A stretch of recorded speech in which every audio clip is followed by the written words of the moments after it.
Kur fjala thyet dhe Loti merr zërin, njëse mbi shpërthimin, akuzën dhe brishtësinë njerëzore.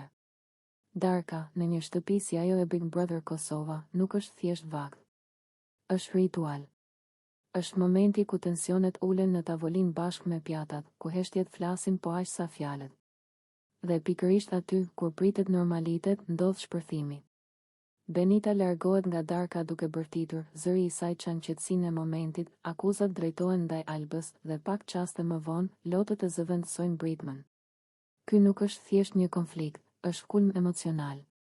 Kjo se nuk synon të gjykojë se kush ka të drejtë. Ajo synon të kuptojë pse ndodh një shpërthim i tillë, çfarë e ushqen akuzën, çfarë fshihet pas lotëve dhe çfarë pasojash lë një moment i tillë në një komunitet të mbyllur.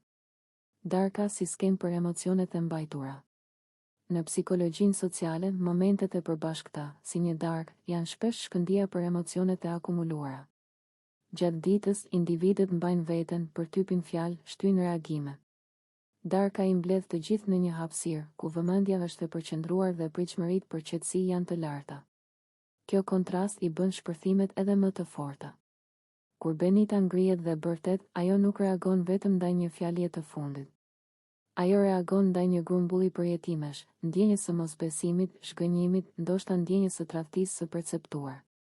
Zëri i ngritur është shenjë e një emocioni që ka kaluar pragun e durimit.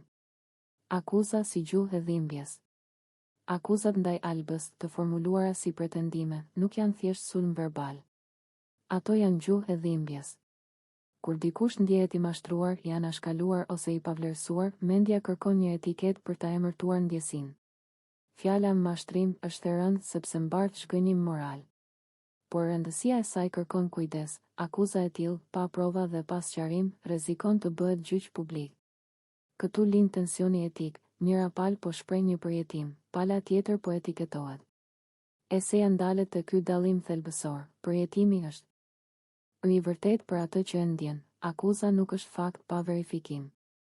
Të dyja duhet të trajtohen me përgjegjësi. Britma si thirrje për t'u dëgjuar. Britma e Benitës nuk është vetëm agresion, është thirrje.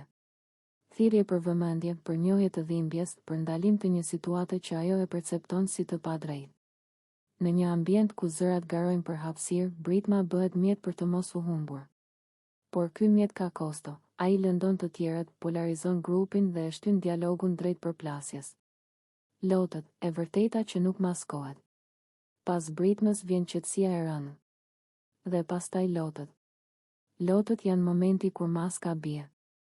Aty ku fjala ishte armë, loti është dëshmi e brishtësisë. Ai tregon se pas akuzës fshihet dhimbje reale. Se pas zërit të fortë ka pasiguri, frikë, ndoshta ndjenjë humbjeje. Nga këndvështrimi psikologjik, kjo kalim nga agresioni verbal te të qarit është i zakonshëm në situata stresi të lartë.